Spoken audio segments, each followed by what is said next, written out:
The chair is prepared to declare the committee in the House of the whole. Mr. Speaker. But for what purpose does the gentleman from Washington rise? Raise a point of order. The gentleman may state his point of order.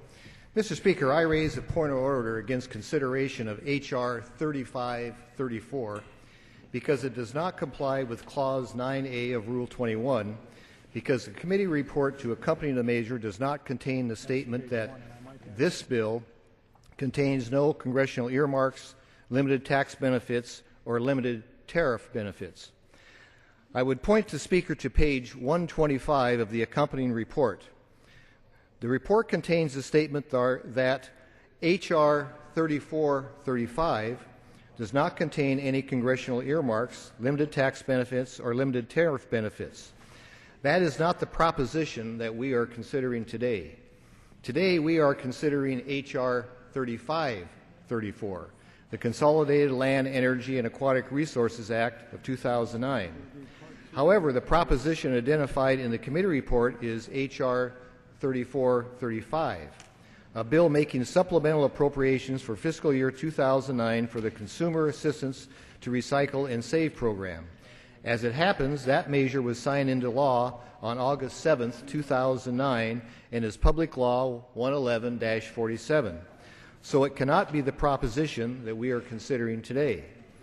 Clause 9A of Rule 21 prohibits the consideration of, and I quote, a bill or joint resolution reported by a committee unless the report includes a statement that the proposition contains no congressional earmarks, limited tax benefits, or limited tariff benefits, end quote.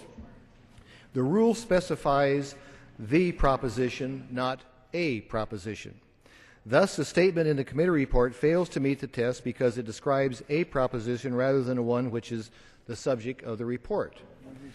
Normally, Clause 9D would preclude the chair from even entertaining this point of order. However, it also specifies the proposition and not a proposition, and thus is inapplicable in this case.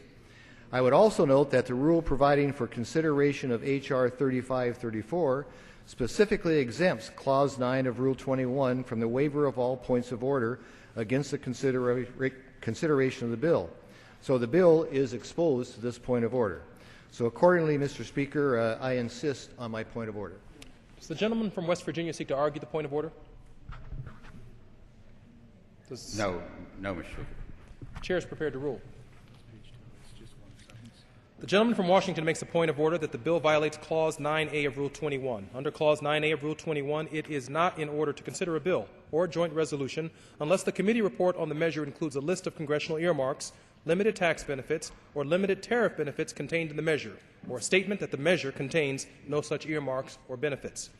The chair has examined the relevant committee report, House Resolution 111575, and finds that it contains on page 125 a statement with regard to another measure, H.R. 3435, but not a statement with regard to this bill, H.R. 3534. Accordingly, the point of order is sustained. Consideration of the bill is not in order. I thank the Speaker.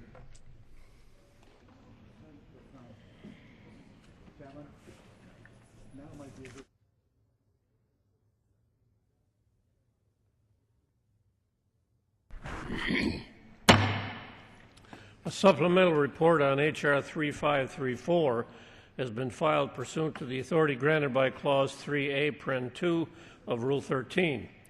This supplemental report contains a statement regarding congressional earmarks, limited tax benefits, or limited tariff benefits in satisfaction of Clause 9 of Rule 21.